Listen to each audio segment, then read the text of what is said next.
राम राम भाई सारण है।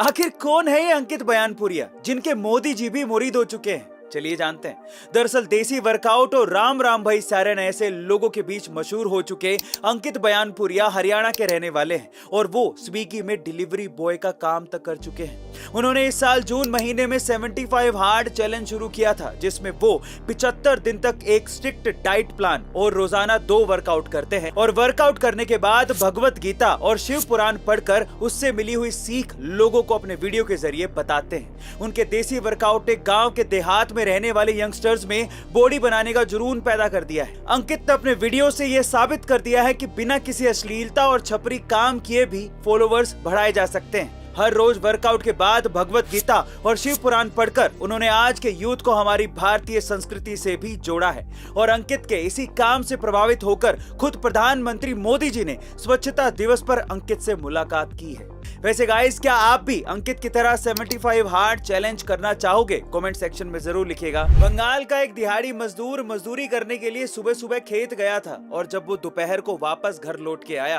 तो वो करोड़पति बन चुका था। जी हाँ गाइस, पश्चिम बंगाल के मंगलकोट जिले में एक ऐसा ही हैरान कर देने वाला वाकया सामने आया है। दरअसल मंगलकोट जिले के रहने वाले भास्कर माजी सुबह बकरियों के लिए घास काटने गए थे। रास्ते में उन्हें एक लॉटरी वाला मिल गया, लेकिन उनके पास लॉटरी खरीदने के पैसे थे नहीं, इसलिए उन्होंने अपने पहचान वाले बंदे से 40 रुपए उधार लिए और एक लॉटरी का टिकट खरीद लिया और फिर खेत चले गए। दोपहर को जब भास्कर जी घर वापस आए तो उन्हें पता चला कि उनकी 1 करोड़ रुपए की लॉटरी लग गई है। खास बात यह है कि भास्कर जी पिछले 10 सालों से लॉटरी का टिकट खरीद रहे थे, लेकिन आज जाकर उनकी तकदीर खुली। इसलिए गाइस, वो कहा जाता है ना कि वाला जब भी देता देता छप्पड़ फाड़ के। वैसे क्या आप भी अपनी किस्मत पर भरोसा रखते हैं? कमेंट सेक्शन में जरूर लिखिएगा। एक बार रतन टाटा अपने सहयोगियों के साथ जर्मनी के एक होटल में खाना खाने गए।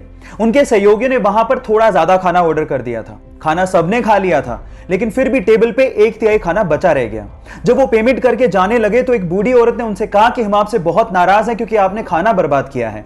इस पर उनके सहयोगियों ने कहा कि हमने खाने का पूरा पेमेंट किया है, आप कौन होते हो कहने वाले।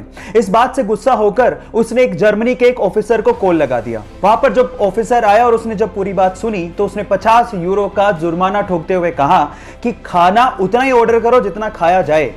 भले तुम्हारे पास पैसे हों, लेकिन ये संसाधन पूरे समाज के हैं। गाइस, आज भी हिंदुस्तान में हर दिन 40% खाना वेस्ट किया जाता है और यह भी एक सच्चाई है कि हर दिन 19 करोड़ लोग बिना खाना खाए सोते हैं। इसीलिए खाने को बर्बाद मत करो, क्योंकि जो खाना बर्बाद कर रहे हो वो बहुत लोगों को नसीब तक नहीं होता। एक बार बहुत सारे मेंढक जंगल से जा रहे थे। अचानक से 2 मेंढक पैर फिसलने की वजह से दलदल वाले खड्डे में फंस गए। अब वो बाहर निकलने की कोशिश कर रहे थे, लेकिन निकल ही नहीं पा रहे थे। इतने में बाकी मेंढकों ने कहना शुरू किया कि इस खड्डे से बाहर निकलना मुश्किल ही नहीं, नामुमकिन है। यह सुनकर तो एक मेंढक हिम्मत ही हार गया और दलदल में फंसकर उसने अपनी जान गंवा दी। लेकिन दूसरे मेंढक ने हिम्मत नहीं हारी, वो कोशिश करता रहा और फाइनली उस खड्डे से बाहर निकल गया। इतने में बाकी मेंढकों ने उससे पूछा कि तुमने क्या हमारी आवाज नहीं सुनी थी, तुम कैसे बाहर आ गए? तो उसने कहा कि एक्चुअली मैं बहरा हूं, मुझे अच्छे से सुनाई नहीं देता। मुझे तो गहरे खड्डे में ये लग रहा था कि आप लोग मुझे प्रोत्साहित कर रहे हो, इस वजह से मैं बाहर आ गया। अब गाइस, यहाँ सीखने लायक बात यह है कि तुम ये काम नहीं कर सकते, इसको देखने के 2 नजरिए हैं। पहला, मैं ये काम नहीं कर सकता इसलिए हिम्मत हार के बैठ जाऊं। लेकिन दूसरा, ऐसा क्या काम है जो मैं नहीं कर सकता? नजरिया बदलिए, जिंदगी अपने आप बदल जाएगी।